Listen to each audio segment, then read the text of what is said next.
Hello students.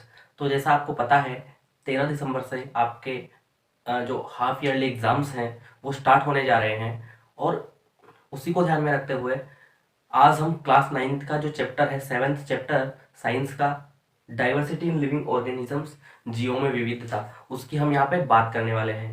ये chapter क्योंकि exam के पॉइंट ऑफ व्यू से काफ़ी इंपॉर्टेंट होने वाला है और मुझे कुछ कमेंट्स मिले थे जो है आज हम इस चैप्टर की बात करेंगे और इसके कुछ मोस्ट इंपॉर्टेंट क्वेश्चंस और इम्पोर्टेंट टॉपिक्स को हम यहाँ पे समझेंगे और देखेंगे और किस प्रकार से जो है आपके एग्जाम में ये हेल्पफुल होने वाला है। ये आप यहाँ से जब समझेंगे, जब आप देखेंगे तो आपको पता चलेगा। तो बिना किसी देरी के आज का ये वीडियो हम स्टार्ट करते हैं। नमस्कार स्टूडेंट्स, मेरा नाम है योगेश और आज हम स्टार्ट कर रहे हैं 9th क्लास का चैप्टर 7 जिसका नाम है diversity in living organisms. Hindi में अगर मैं नाम बताऊं इसका तो उसका नाम है जीवों में विविधताएं। इस चैप्टर में हम बात करेंगे जीवों के बारे में, उनमें पाई जाने वाली विविधताओं के बारे में। अगर इससे पहले जो है आपने जीवों के बारे में पढ़ा है, सजीव और निर्जीव चीज़ों के बारे में आप जानते हैं, आप समझते हैं, तो मेरे ख्याल से ये चैप्टर पढ़ने में आपको बहुत आसानी होने वाली है। इसके अलावा अगर अब मैं बात करूं तो आप सेल्स के बारे में जानते होंगे, कोशिकाओं के बारे में आप जानते होंगे, किन किन प्रकार की जो कोशिकाएं होती है उनके बारे में आप पढ़ चुके होंगे। अगर किसी भी स्टूडेंट को इससे पहले अगर इन टॉपिक्स में प्रॉब्लम है तो कमेंट में बताएं, उस पर हम अलग से वीडियो बना देंगे। तो आज हम बात करेंगे बिना किसी देरी के जीवों में विविधता के बारे में। जीवों में विविधता की अगर मैं बात करूं तो हम हमारे आसपास देखते हैं कि भिन्न भिन्न प्रकार के बहुत सारे जीव हमको देखने को मिलते हैं। कुछ बहुत छोटे जीवों से लेकर कुछ बहुत बड़े जीवों तक जो हमने देखे भी नहीं और ना हमने कल्पना की होगी, ऐसे भी जो जीव है हमारे आसपास होते हैं। अगर मैं बात करूं जीवाणु यानी बैक्टीरिया की, जो हमें अपनी नॉर्मल आइज से यानी नेक्ड आइज से नहीं दिखाई देता, नग्न आंखों से नहीं दिखाई देता, वहां से लेकर एक बड़े हाथी तक की अगर मैं बात करूं आपसे, समुद्र में पाई जाने वाली ब्लू व्हेल की अगर हम बात करें तो काफी विशालकाय जीव हमारे आसपास रहते हैं। उनको हम यहाँ पे पढ़ेंगे। लेकिन प्रॉब्लम यह है कि सपोज कीजिए अगर आपको ये सारे के सारे जीवों को अलग अलग पढ़ना पड़े तो कितना मुश्किल हो जाएगा हमारे लिए। क्योंकि अपनी जो धरती है उस पर अभी तक जो जिनको हमने देखा है, जिनको हमने खोजा है, वो 1.7 टू 1.8 मिलियन ऑर्गेनिजम्स हम ढूंढ चुके हैं। इसके अलावा ये तो कुछ भी नहीं है, अभी ये बिल्कुल उतना है कि जितने ऑर्गेनिजम्स इस धरती पे उपस्थित होंगे उनका मैक्सिमम 5 to 10% ये मेरे ख्याल से होगा। इसके अलावा भी बहुत सारे ऑर्गेनिजम्स हैं जो हम उनकी खोज नहीं कर पाए हैं। लेकिन अगर इनकी बात करें तो 1.7 टू 1.8 मिलियन का मतलब है कि 17 से 18 लाख जीवित ऑर्गेनिजम्स जो है वो हम यहाँ पे खोज चुके हैं और उनको पढ़ना ऐसे पॉसिबल नहीं है। इसीलिए जो है ये चैप्टर आपका, इस चैप्टर से हम जानेंगे कि किस प्रकार जो है हम उनका क्लासिफिकेशन देखेंगे, उनका वर्गीकरण देखेंगे, किस प्रकार से जो जीव है, किस किस तरह के जीव जो है अपनी अर्थ के ऊपर उपस्थित होते हैं, उनके बारे में हम यहाँ पे जानेंगे। ठीक है, उसी प्रकार जो है तो आज हम पढ़ते हैं बायोडाइवर्सिटी। ठीक है, तो डाइवर्सिटी इन लिविंग ऑर्गेनिजम्स, जीवों में विविधता की मैंने आपसे बात कर ली कि किस प्रकार जो है अपने आसपास विभिन्न विभिन्न प्रकार के ऑर्गेनिजम्स यानी जीवित जीव पाए जाते हैं। जैसे कि हमने गाय को देखा, हमने भैंस को देखा, ठीक है, उनके भी 4 पैर हैं, ठीक, उनके पास भी एक पूंछ है और वो दूध देते हैं। ठीक है, उसके अलावा अगर हम बात करें फिर डॉग्स, कैट्स वगैरह की, तो उनके पास भी 4 पैर हैं लेकिन उनके आकार में परिवर्तन है। गाय के पास सींग होते हैं, भैंस के पास सींग होते हैं, इनके पास सींग नहीं होते हैं। और उसके अलावा अगर हम देखें तो हम मनुष्य एक प्रकार के जीव है। ठीक है, सबसे एडवांस, सबसे मॉडर्न, सबसे आधुनिक जो जीव है पृथ्वी पर वो है इंसान। और ये स्पेशलिटी इसके अंदर आती है इसके ब्रेन के कारण, क्योंकि इंसान के पास अपना खुद का दिमाग है। ठीक है, और भी ऑर्गेनिजम्स के पास दिमाग होता है परंतु वो उतना विकसित नहीं हो पाया, इसीलिए जो है हम जो है इतने एडवांस बन पाए। ठीक है, खैर ये किसी और क्लास में हम बात करेंगे। तो आज हम पढ़ते हैं बायोडाइवर्सिटी के बारे में। बायोडाइवर्सिटी की अगर हम बात करें तो इसको हिंदी में बोलते हैं जैव विविधता। ठीक है, जैव विविधता से मेरा मतलब है, जैसा मैं आपको बार बार बता रहा हूँ कि किस प्रकार जो ऑर्गेनिजम्स है उनके अंदर अंतर पाया जाता है, उसकी शारीरिक संरचना में, उसकी भौतिक कार्यों में, यानी उसकी स्ट्रक्चर, उसके फंक्शंस में किस प्रकार जो है डिफरेंसेस पाए जाते हैं, वो जैव विविधता में हम उसकी बात करेंगे। ठीक है, जिस प्रकार जो है सबसे छोटा जो ऑर्गेनिज्म है अगर उसकी हम बात करें तो PPLO उसका नाम है। शॉर्ट फॉर्म में अगर पूरा नाम मैं आपको बताऊं तो प्लूरोनिमोनिया लाइक ऑर्गेनिज्म माइकोप्लाज्मा जिसको हम बोलते हैं वो है। वो हमको नग्न आंखों से नहीं दिखाई देता, जिस प्रकार बैक्टीरिया, जीवाणु, वायरसेस, विषाणु जो है हमको नॉर्मल आईज से नहीं दिखाई देते।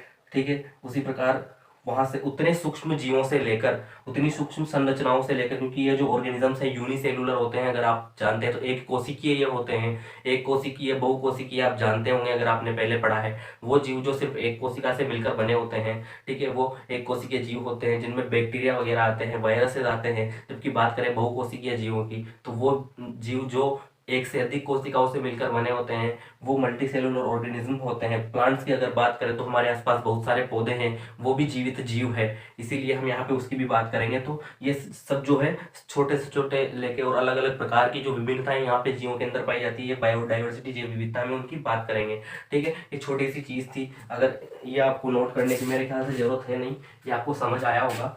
अब मैं इसको बिठा देता हूँ और बिना किसी देरी के हम स्टार्ट करते हैं अपने चैप्टर को आगे, कि क्या क्या चीजें हैं जो एग्जाम में आपसे पूछी जा सकती है और किस प्रकार से जो है हमें इस चैप्टर को आगे पढ़ना है। उसकी अगर हम बात करें तो सबसे पहले जो है हम बात कर लेते हैं कि किस प्रकार से जो है जीवों का क्लासिफिकेशन किया गया है, यानी कि जो वर्गीकरण है वो ऑर्गेनिजम्स का जो है यहाँ पे किया जाता है। उसकी अगर हम बात करें तो वर्गीकरण की अगर हम बात करें तो ये किस आधार पर, एक तो फिजिकल स्ट्रक्चर के आधार पर जो है वर्गीकरण किया जाता है। इसके अलावा फंक्शंस के आधार पर जो है क्लासिफिकेशन किया जाता है, उनकी फूड या न्यूट्रिशन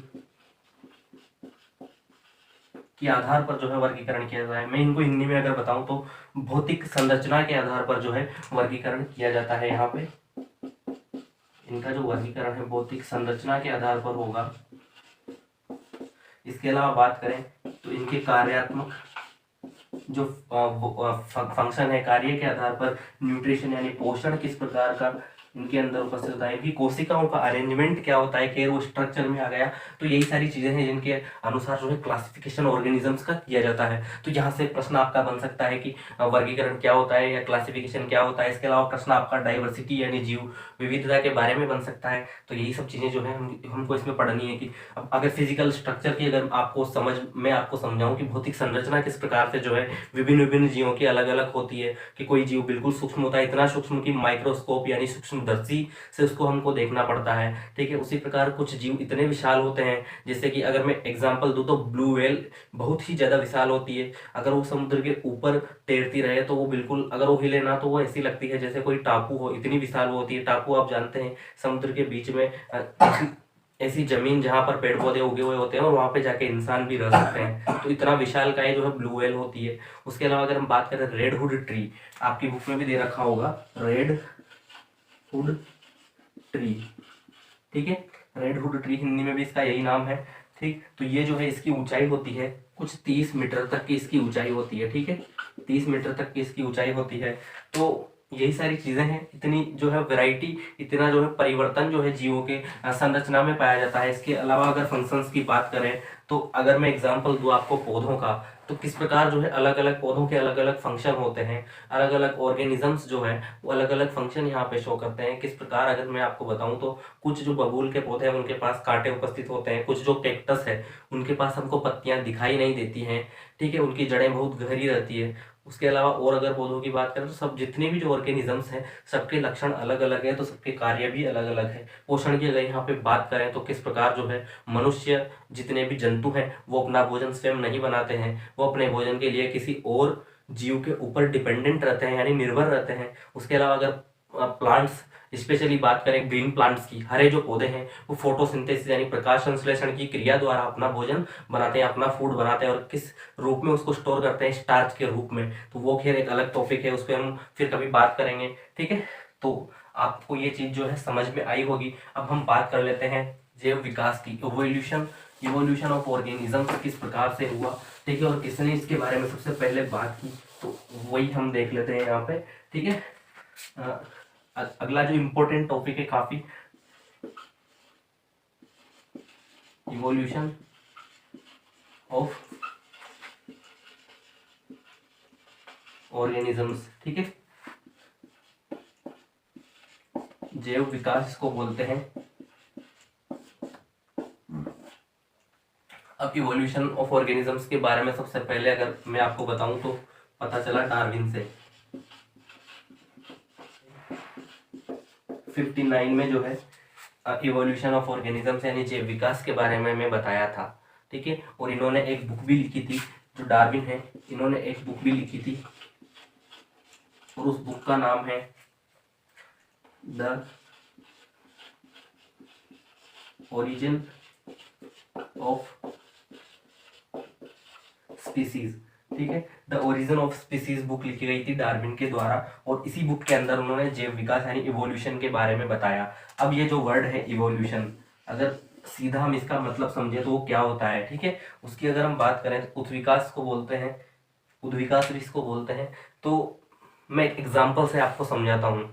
तो मुझे एक बात बताइए आप, ये सब तो हम सबने सुना है कि जो इंसान है उसकी उत्पत्ति जो है बंदरों से हुई है, ठीक है। अगर ऐसा है, ठीक है, अगर मान लेते हैं कि ऐसा है तो बंदरों के पास जो पूंछ हुआ करती थी वो आज हमारे पास नहीं है, इंसानों के पास वो नहीं है। जबकि अगर बात करें ब्रेन की यानी दिमाग की, तो जो दिमाग जितना बंदरों के पास हुआ करता था आज उससे कई गुना ज़्यादा दिमाग इंसान के पास है, क्योंकि इंसान जो है दुनिया के सबसे मॉडर्न सबसे आधुनिक जीवों में से एक है, ठीक है। मेरे ख्याल से एक क्या मतलब एक ही ऐसे जीव है इंसान जो सबसे आधुनिक है इस दुनिया के अंदर, ठीक है। क्योंकि इनके पास जो है ब्रेन पावर काफ़ी ज़्यादा है सोचने समझने की, साथ साथ जो है कम्युनिकेशन, सबसे ज़रूरी जो चीज़ है संचार का जो माध्यम है, भाषा लैंग्वेज जो है वो इनके पास उपस्थित है। क्यों? और ये इनके दिमाग की बदौलत ही है, ठीक है। तो क्या हुआ कि जो बंदर हुआ करते थे, जिस प्रकार से धीरे धीरे जो है ज़रूरत पूंछ के ख़त्म होती चली गई और उसी के कारण अब ये जो विकास है, जो इवोल्यूशन है,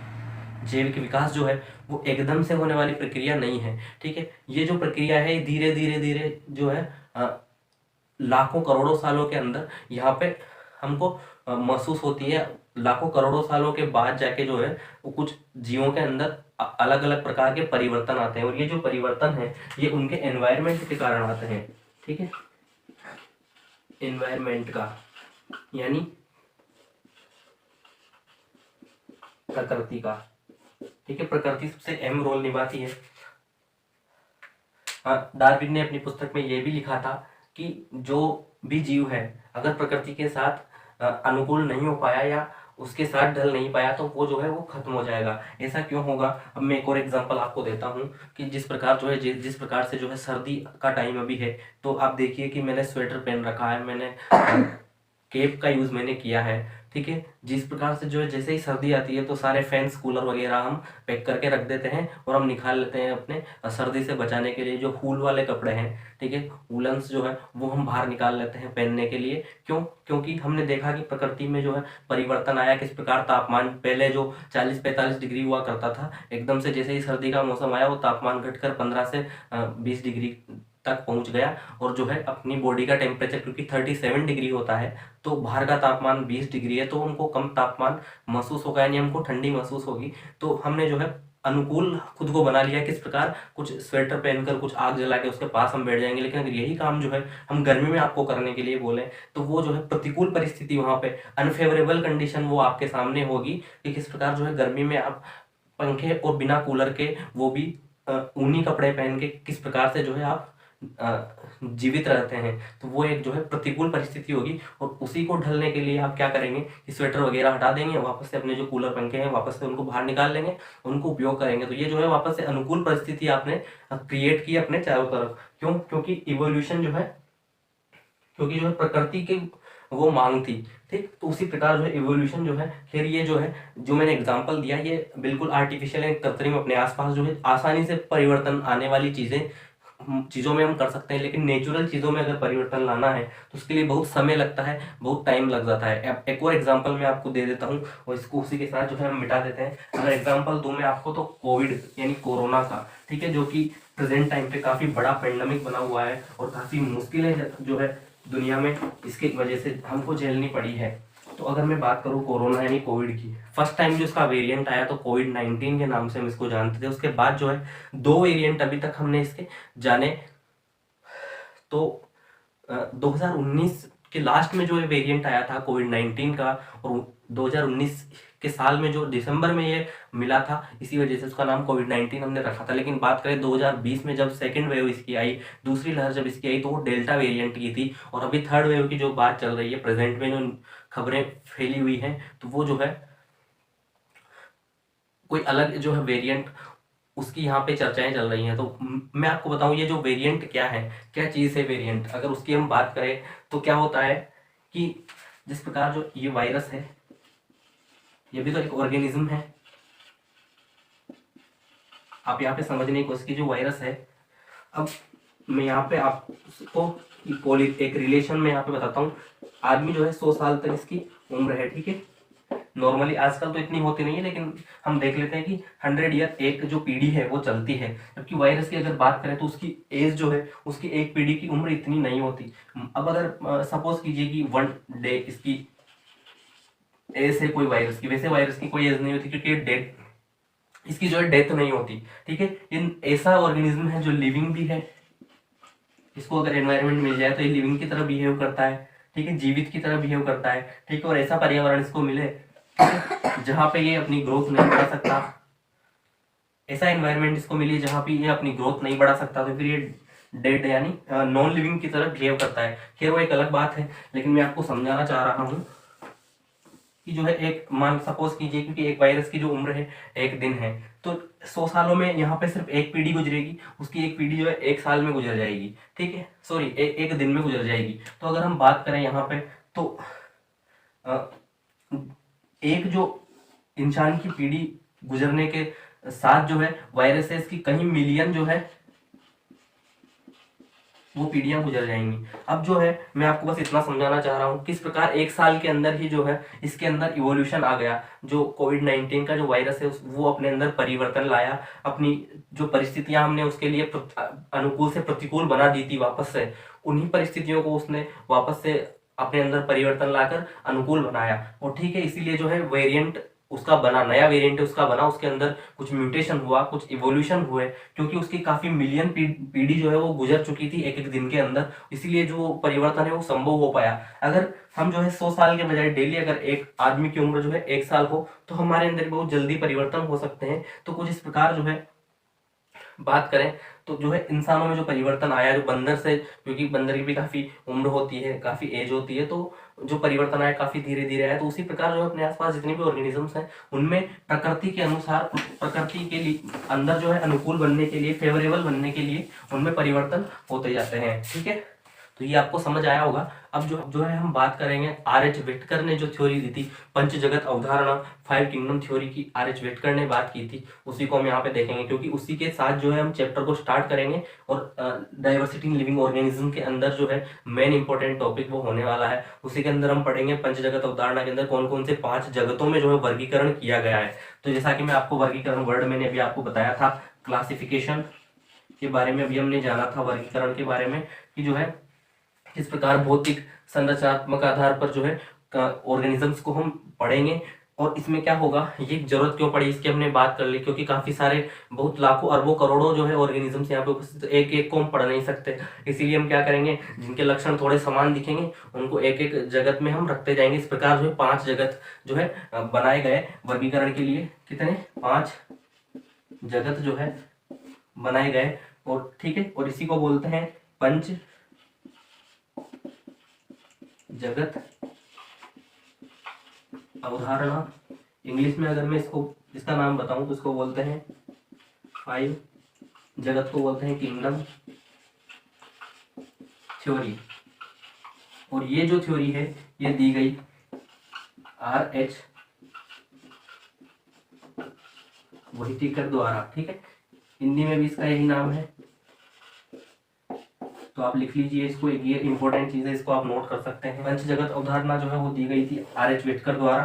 तो ये चीज है जो आपको इंपॉर्टेंट है, नोट करनी है। इसके अंदर कौन कौन से जगत हमको पढ़ने हैं उनकी अगर बात करें तो मोनेरा, जिसके अंदर हम बात करेंगे बैक्टीरिया, माइक्रो ऑर्गेनिज्म, सूक्ष्म जीव जो है जैसे बैक्टीरिया, ब्लू ग्रीन एल्गी, उनकी हम यहाँ पे बात करेंगे। दूसरा है इसके अंदर प्रोटिस्ट। तीसरा है फंजाई, एक एक को जो है हम यहाँ पे पढ़ेंगे। फिर है अपना प्लांटी, और आखिरी है एनिमल। मैं आपको इसमें हिंदी में आप इनके नाम, हिंदी वाले जो स्टूडेंट हैं वो लिख सकते हैं। पंचजगत अवधारणा आर.एच. विटकर द्वारा दी गई थी, काफी इंपॉर्टेंट क्वेश्चन है ये, ठीक है। और इसके अंदर जो है 5 जगत कौन कौन से हैं, तो ये भी आप याद कीजिए। मोनेरा प्रोटिस्टा, का हिंदी में नाम यही है। फंजाई का भी हिंदी में नाम फंजाई होने वाला है। प्लांटी की बात करें तो आप पादप जगत लिख सकते हैं, और एनिमल की बात करें तो आप जंतु जगत लिख सकते हैं। तो ये एक बार नोट कीजिए, ठीक है। उसके बाद हम आगे देखेंगे। पानी पी लेता हूँ।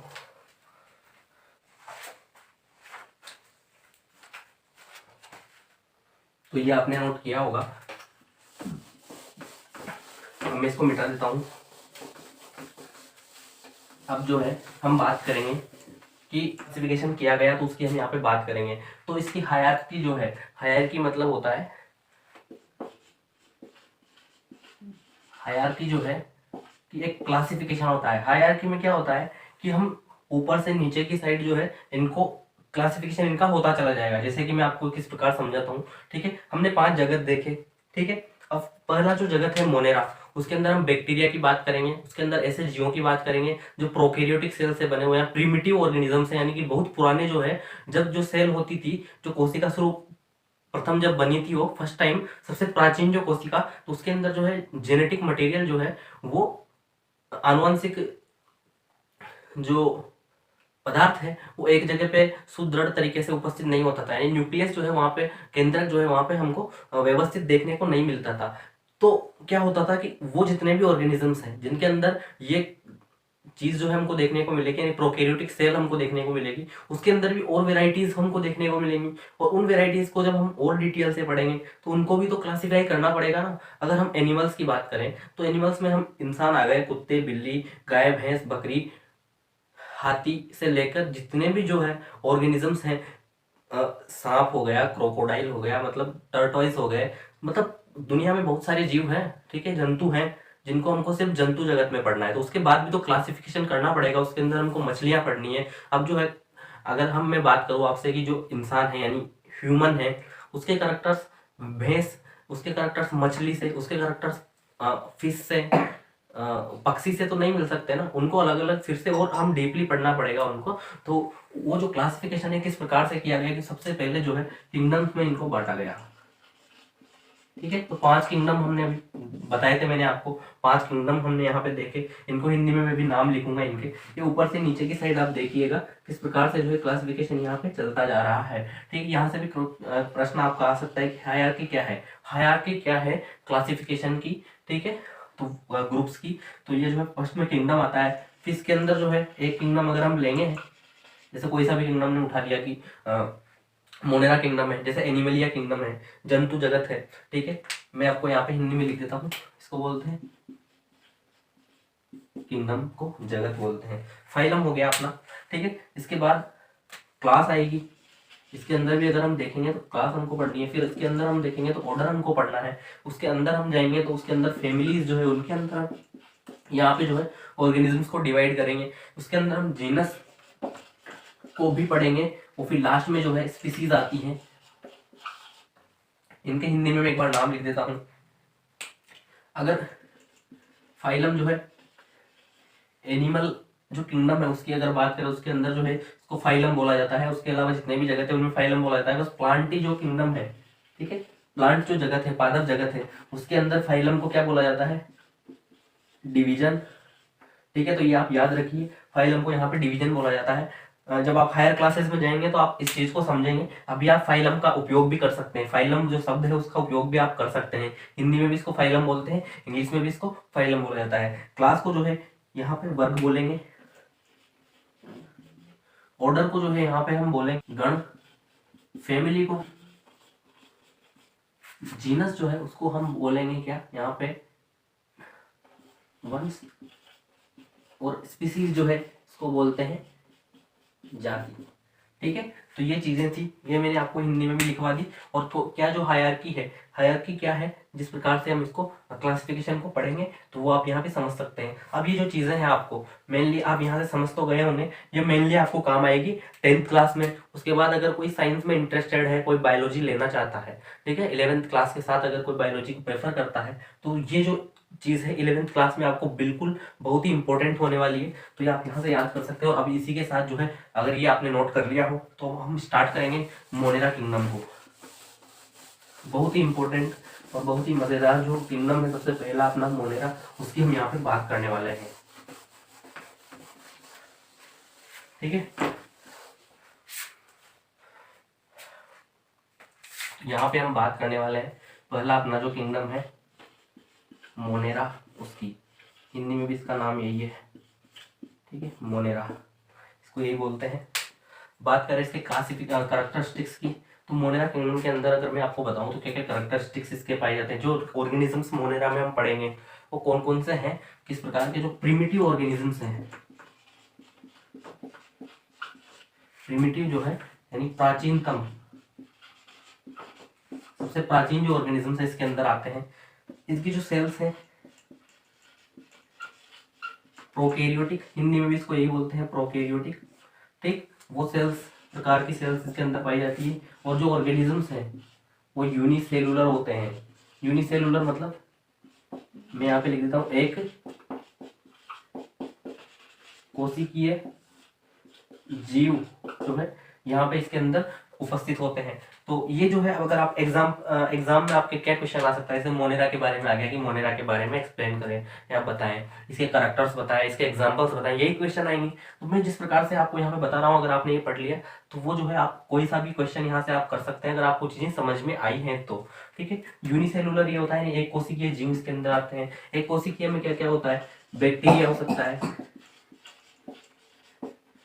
ब्लू ग्रीन एल्गी हो सकती है। हिंदी में आप लिख लीजिए, बैक्टीरिया को जीवाणु बोलते हैं, ब्लू ग्रीन एल्गी को बोलते हैं नील हरित शैवाल। ठीक है, तो ये दो एग्जाम्पल है। इसके अलावा इसी को बोला जाता है माइकोप्लाज्मा भी इसको बोला जाता है। ठीक है, फिर वो एक अलग बात है। यहाँ पे क्या होगा, सेल वॉल जो है वो कुछ के अंदर प्रेजेंट होगी और कुछ के अंदर जो है एब्सेंट भी हो सकती है। ठीक है, ये जो है निशान प्रेजेंट एब्सेंट का है, मैं फिर भी यहाँ पे लिख देता हूँ प्रेजेंट। दूसरा जो है एब्सेंट यानी उपस्थित और अनुपस्थित। कोशिका भित्ति उपस्थित भी हो सकती है और अनुपस्थित भी इसके अंदर हो सकती है। ठीक है, अब हम बात करेंगे इसके न्यूट्रिशन के बारे में, तो एक बार ये आप नोट कीजिए, मैं इधर लिख देता हूँ 1 2 3 4 4 पॉइंट यहाँ पे हो गए। फिफ्थ जो पॉइंट है आप लिख लीजिए न्यूट्रिशन। तो कुछ जो है इसके अंदर ऑटोट्रोफिक भी होते हैं, हिंदी में मैं भी इनके नाम लिखा दूंगा। कुछ जो है इसके अंदर हेटेरोट्रोफिक भी हो सकते हैं। ठीक है, तो ये आपने नोट किया होगा इधर का, मैं इनको मिटा देता हूँ, जल्दी जल्दी से आप जो है नोट कीजिए। और आज हम जो है मोनेरा ही सिर्फ पढ़ेंगे क्योंकि फिर जो है क्लास काफी लंबी हो जाएगी वरना आपकी। और क्योंकि जो है आज एक मॉडल पेपर भी सोल्व करना है हमको, क्योंकि एग्जाम जो है आपके पास आ गए, तो मेरे ख्याल से फर्स्ट जो चैप्टर है उसका मॉडल पेपर हम देख लेंगे एक बार, कौन कौन से क्वेश्चन वहां से बन सकते हैं उनकी हम बात कर लेंगे। तो ये जो है ऑटोट्रोपिक का क्या मतलब होता है, स्वपोषी। स्वपोषी मतलब जो स्वयं भोजन बनाते हैं। ठीक है, स्वयं भोजन कैसे बनाएंगे आप मेरे को एक बात बताइए, स्वयं भोजन कौन बनाता है, पौधे, पादप जो है स्वयं भोजन बनाते हैं, अभी तक हमने पढ़ा था पादप। और किस प्रकार बनाते हैं वो भी, प्रकाश संश्लेषण से। ठीक है, इंग्लिश में बोलूं तो फोटो सिंथेसिस से जो है अपना भोजन बनाते हैं।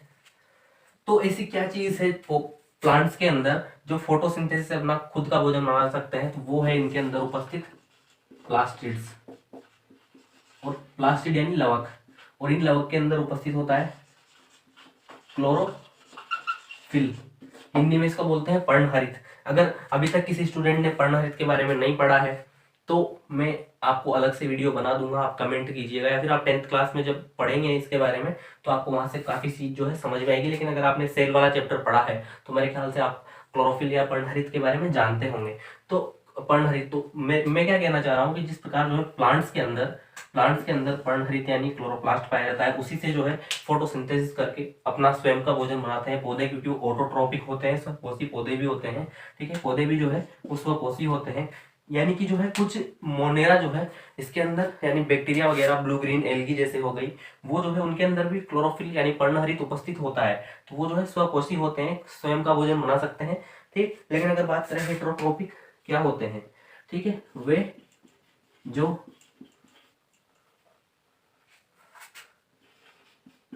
भोजन के लिए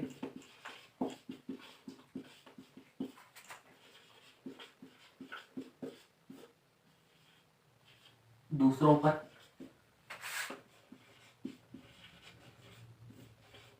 निर्भर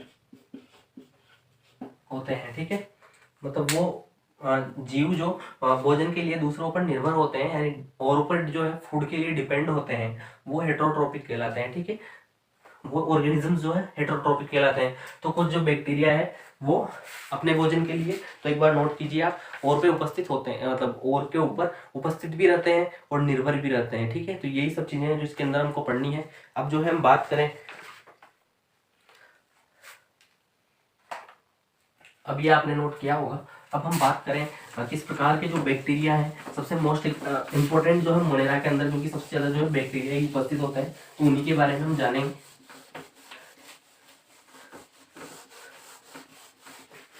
तो अगर हम बात करें बैक्टीरिया के बारे में, तो बैक्टीरिया जो है, एक मिनट,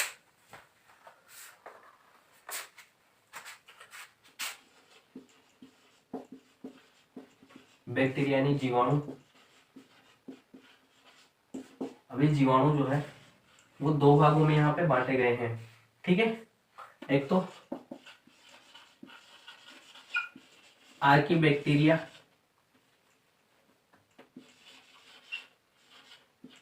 दूसरा जो है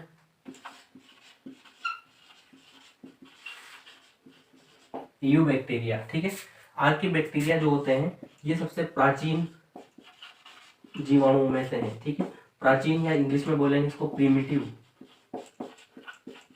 मोस्ट प्रीमिटिव है। ठीक है, मोस्ट प्रीमिटिव बैक्टीरिया ये है। इनके अंदर जो है फोटोसिंथेसिस हुआ करती थी। इसके अलावा और भी, इसके अलावा जो है फोटोसिंथेसिस के अलावा और भी, जैसे कीमोसिंथेसिस हो गया, अलग अलग प्रकार के जो है सिंथेसिस होते हैं, जिनसे जो है ये जो है ऑटोट्रोपिक हुआ करते थे, ऑटोट्रोपिक हुआ करते थे, यानी स्वयं का भोजन खुद बनाते थे, ये स्वपोषी थे। ठीक है, जबकि अगर बात करें ईयू बैक्टीरिया की, तो धीरे धीरे इनके अंदर जो है विकास हुआ, इवोल्यूशन हुआ, और इसी इवोल्यूशन की बदौलत जो है ये मॉडर्न बैक्टीरिया कहलाए। मॉडर्न बैक्टीरिया ये है, और इनके अंदर जो है क्या क्या इनके एग्जाम, क्या क्या इनके स्पेसिफिकेशन है, क्या क्या इनके लक्षण है, सेल वॉल जो है इनके अंदर प्रेजेंट होती है। वहीं अगर बात करें इनके अंदर राइबोसोम्स प्रेजेंट हो गए, राइबोसोम्स उपस्थित है, यानी प्रोटीन सिंथेसिस ये करेंगे। ठीक है, साइटोप्लाज्म इनके अंदर बना। तो यही सारी चीजें हैं जो आज की क्लास में हमको देखनी थी, और मोनेरा के बारे में मेरे ख्याल से आपको समझ आया होगा। अगर कोई भी चीज आपको यहाँ से समझ नहीं आई अभी तक जो मैंने आज की क्लास में बताया है, तो कमेंट करें, नेक्स्ट क्लास जैसे ही लगेगी उसमें हम इसको कंप्लीट कर देंगे। और एक जो है मॉडल पेपर आपको अवेलेबल हो जाएगा मेरे ख्याल से, तो मॉडल पेपर भी आप कर सकते हैं, इसको एक बार नोट कीजिए। ठीक है, तो इसको आप नोट कर लीजिएगा वीडियो पॉज करके। और आज की जो क्लास है हम यहीं पे ख़त्म करते हैं, काफ़ी बड़ी ये क्लास हो चुकी है, और आपके हाफ ईयरली एग्ज़ाम जो है वो क्योंकि स्टार्ट हो चुके हैं, तो मेरे ख्याल से आप रिवीजन कर रहे होंगे, तो इसका जो है चैप्टर का आपका यहाँ से रिवीजन कंप्लीट हो जाएगा। आपके एग्जाम से पहले मेरे ख्याल से आप एक बार कमेंट में डेट भी बता दीजिएगा कि किस जो डेट है उसको आपको क्योंकि अलग अलग जगह पे जो है अलग अलग डेट को जो है साइंस का एग्जाम कंडक्ट हो सकता है, तो मेरे ख्याल से आप डेट बता दीजिएगा, उससे पहले जो है चैप्टर को कंप्लीट करवा दिया जाएगा। और अगर चैप्टर कंप्लीट नहीं भी होता है तो मॉडल पेपर एक तो जो है आपको वीडियो मिल जाएगा आज ही, या फिर मिल गया होगा, तो मॉडल पेपर देखिए, उसका लिंक भी जो है मैं डिस्क्रिप्शन में दे दूंगा एक बार, तो वहाँ से आप मॉडल पेपर सोल्व कीजिए। उसमें जो है इंपॉर्टेंट क्वेश्चन मैं आपको बता दूंगा वो आने वाले हैं, तो उनको भी आप देख लीजिए। ऐसा नहीं कह रहा कि वो आएंगे ही सही, लेकिन वहाँ से जो है जिस प्रकार से मैं उनको एक्सप्लेन करूँगा और पॉइंट टू पॉइंट हम चलेंगे, किस प्रकार से जो है आपका पैटर्न होने वाला है उसकी भी हम बात करेंगे। तो वो वीडियो देखिए जाके। और ये इस वीडियो के अंदर अगर कुछ भी आपको समझ नहीं आया हो इस चैप्टर के अंदर, और भी अगर आपके एडिशनल क्वेश्चन हो, इसके अलावा आप यहाँ पे कमेंट में हाफ ईयरली सिलेबस के अंदर जो चैप्टर्स आपके आने वाले हैं उनमें से कोई सा भी क्वेश्चन हो तो आप बताइए, पहले हम उनको ले लेंगे, यानी डाउट क्लास एक ले लेंगे जिसके अंदर आपके सारे डाउट्स जो है वो क्लियर करवा दिए जाएंगे। तो मेरे ख्याल से आपको आज का जो वीडियो है पसंद आया होगा। अगर पसंद आया है तो चैनल को सब्सक्राइब करें, और भी जो स्टूडेंट्स हैं 9th क्लास के उनको भी जो है वीडियो शेयर कीजिए। और अगर मेरे लिए कोई सजेशन है इम्प्रूवमेंट के लिए तो आप बताइए। ठीक है, इसी के साथ जो है आज की क्लास को हम ख़त्म करते हैं। और घर पे रहें, स्वस्थ रहें, अच्छे से जो है प्रिपरेशन करें और अच्छे एग्ज़ाम देकर आए अपना। और all the best for your exams. Thank you.